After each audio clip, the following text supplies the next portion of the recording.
Major general यश मौर्य आपके पास आते हुए, ये जो मुलाकात जनरल उपेंद्र द्विवेदी की प्राइम मिनिस्टर के साथ हो रही है, उसके बारे में डिटेल और ज्यादा जानकारी का हमें इंतजार है। लेकिन सीधा सा सवाल है कि अगर पाकिस्तान कोई भी हिमाकत करता है तो मुंहतोड़ जवाब उसको देना है। एब्सोल्युटली। इनफैक्ट आप देखो कि जिस प्रकार से जब से 22 अप्रैल की जो ये मैसेकर हुआ पहलगाम में, जिसकी वजह से आज पूरे देश के अंदर इतना रोष है, उसके बाद उन्होंने सीसीएस की मीटिंग करी, कैबिनेट की मीटिंग करी, फिर उन्होंने सीडीएस, रक्षा मंत्री, एनएसए और तीनों सेनाओं के अध्यक्षों से बात की। उसके बाद army chief, navy chief, air force chief individually भी आके प्राइम मिनिस्टर से मिल रहे हैं, क्योंकि प्राइम मिनिस्टर समझना चाहते हैं शायद कि ग्राउंड में क्या सिचुएशन है और अगर सेनाओं का मनोबल कैसा है, उनको किस चीज़ की ज़रूरत है, अगर इस तरीके से, और वन ऑन वन शायद जानना चाहते हैं पूरे के पूरे ऑपरेशनल डायनामिक्स को। तो इंडियन आर्मी ने और इनफैक्ट एयरफोर्स ने, नेवी ने, पूरे के पूरे ने बहुत सोची समझी तरीके से पूरी प्लानिंग कर रखी है और उसका एग्जीक्यूशन भी बिल्कुल प्लान तरीके से चल रहा है। और आप देख ही रहे हो पाकिस्तान में बिल्कुल पैरालिसिस है उनकी लीडरशिप की, उनको समझ नहीं आ रहा है क्या करें। तो दे आर जस्ट डिपेंडिंग कि फेक न्यूज़, कोई सोशल मीडिया में किसी प्रकार की वो करें, उसके अलावा उनके पास कुछ है नहीं इस टाइम पर इंडिया का जवाब देने के लिए। ये अपने आप में काफी ज्यादा अहम हो जाता है। इंडिया का जवाब देने के लिए कुछ है नहीं, लेकिन उसके बावजूद पाकिस्तान की जो हरकतें हैं उससे वो कभी बाज नहीं आएगा। आर्मी चीफ से आपको बताते चले कि जिस तरह से उसकी ओर से हरकत की गई है। लेकिन मेजर जनरल यश मौर्य, आपसे एक और सवाल है। जैसा कि अभी विदेश सचिव की ये जो प्रेस कॉन्फ्रेंस हुई थी, उसमें उन्होंने जानकारी दी है कि हमने बहुत सारे सबूत भी इकट्ठा कर लिए हैं कि हमारे सैन्य ठिकानों पर किस तरह से आक्रमण किया गया है पाकिस्तान की ओर से। तो ये जो सबूत इकट्ठे हुए हैं वो किन किन मायनों में हमारे आगे काम आने वाले हैं पाकिस्तान के खिलाफ? देखो, हमने तो पूरी वर्ल्ड कम्युनिटी को डिक्लेयर किया कि हमने ये टेरर कैंप्स हैं, ये जहाँ पर की ट्रेनिंग होती है, और हमने कबूल किया कि हाँ हमने अटैक किया है और पनिश किया इन लोगों को। अब पाकिस्तान जो है वो मिलिट्री टारगेट्स को हिट कर रहा है, सिविलियन टारगेट्स को हिट कर रहा है। तो यूएन सिक्योरिटी काउंसिल के मेंबर्स को बताना, P5 को बताना, इंटरनेशनल कम्युनिटी को कन्विंस करना, बताना कि ये जो है अगर आगे कोई एस्केलेशन होता है तो इसकी जवाबदारी पाकिस्तान की होगी, पाकिस्तान की मिलिट्री की होगी। बिकॉज हमने तो मिलिट्री टारगेट्स को हिट नहीं किया, इनिशिएटिव हमारे पास था।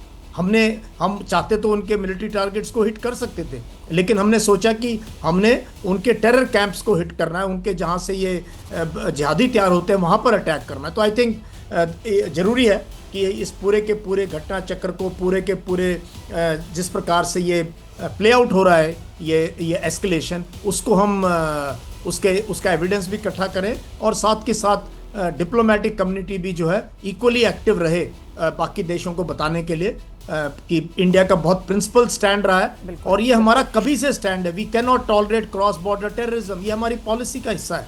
और हमने यूएन में क्या, कॉमनवेल्थ में क्या, G20 में, हर जगह हम इस बात को लेके जो है अपनी बात रखते रहे और दुनिया इस चीज़ को मानती भी है। सो आई थिंक ये उस डिप्लोमेटिकली हमें काम आएगा। और आप जिस प्रकार से पाकिस्तान को आइसोलेट किया हुआ, और भारत की ओर से बार बार यही कहा जा रहा है कि 22 अप्रैल को हमारे जिन 26 मासूमों की हत्या की गई बेरहमी से, हम सिर्फ उसी का बदला ले रहे हैं और इसी वजह से हमारे टारगेट पर सिर्फ आतंकवादी कैंप ही हैं, जिसमें 100 आतंकवादियों के मारे जाने की जानकारी भी निकलकर सामने आई। भारत ने किसी पाकिस्तानी सैन्य ठिकाने को निशाने पर नहीं लिया। भारत की ओर से जो हमला किया गया उसमें कोई भी पाकिस्तान का जो आम नागरिक है वो मारा नहीं गया है, लेकिन उसके बावजूद पाकिस्तान में बेचैनी रहती है। और बड़ी महत्वपूर्ण बात आज इस विदेश मंत्रालय की प्रेस कॉन्फ्रेंस से यह भी निकलकर सामने आई है, जब कहा गया कि कैसे पाकिस्तानी आर्मी के तमाम लोगों ने बाकायदा राजकीय सम्मान के साथ अंतिम संस्कार, जो हम लोग अपने भाषा में कहते हैं, वो देने के लिए वहां पर पहुंचे हुए थे। जब जनाजा निकाला गया तो आर्मी की यूनिफॉर्म में तमाम सैनिकों की वहां पर मौजूदगी थी, जबकि वो आतंकवादी हैं जिनको हिंदुस्तान की ओर से मारा गया है। हाँ, एग्जैक्टली। इससे क्लियर हो रहा है कि वो हाइप, एक तो देखो पाकिस्तान की मिलिट्री का वजूद क्या है ये समझने की बहुत ज़रूरत है। उनका वजूद सिर्फ इसी चीज़ पे है कि आप अपने अवाम को कितना भारत के खिलाफ भड़का सकें।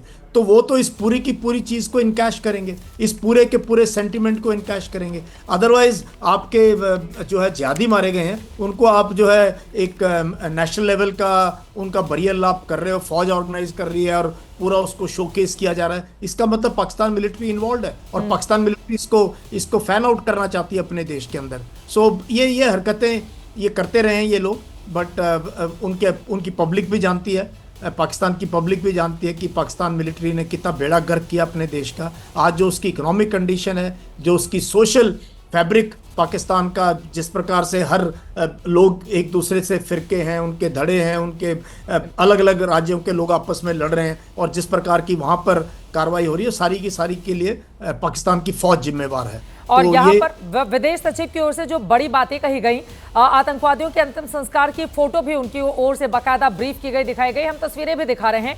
इन्हीं तस्वीरों का जिक्र विक्रम मिस्त्री कर रहे थे। अगर सिर्फ सिविलियन मारा गया है तो आर्मी अफसरों की फोटोज लश्कर तैयबा कमांडर हाफिज अब्दुल रऊफ के साथ क्यों नजर आई?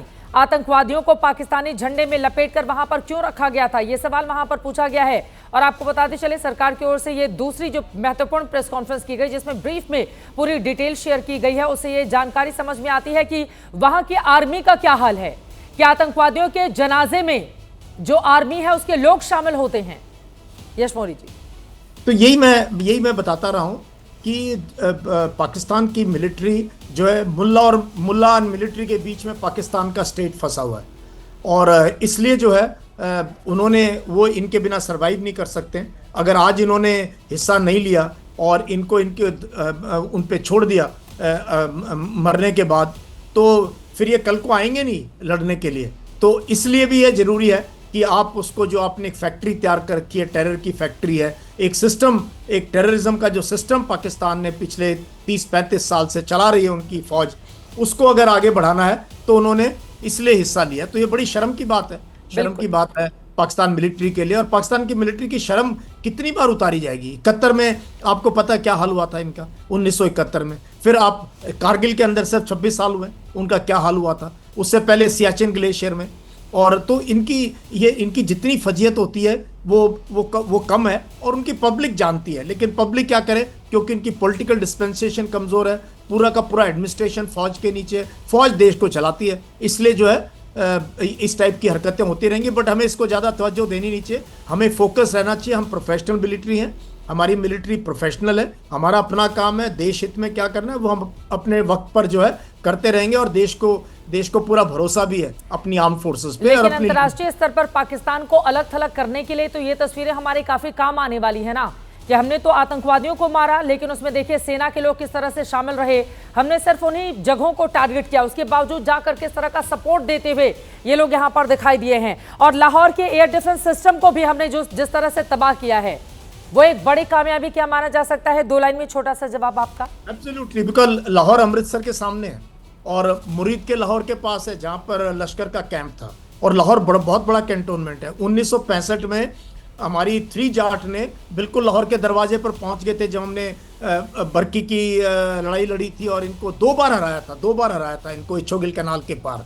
तो ये कोई इन्होंने पहले भी लाहौर को इंडियन आर्मी ने ऑलमोस्ट घेर लिया था। तो लाहौर बहुत बड़ा स्टेशन है, बहुत बड़ा कैंटोनमेंट है वहाँ पर। और नेचुरली वो स्केर्ड है, इतना बड़ा शहर है उनका बिल्कुल सरहद के पास।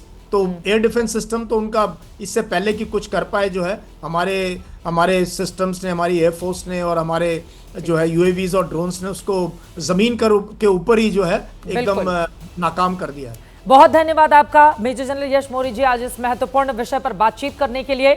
पाकिस्तान को सबक सिखाना बेहद जरूरी है और इसी की कोशिशें भी हमारी ओर से की जा रही हैं। पाकिस्तानी आवाम, उनके मिलिट्री ठिकाने ये हमारे निशाने पर नहीं है, लेकिन अगर हिंदुस्तान के भीतर इस तरह की कोई भी हरकत को पाकिस्तान अंजाम देता है तो फिर वो आगे आने वाले वक्त में उससे बड़े सबक सीखने के लिए तैयार रही।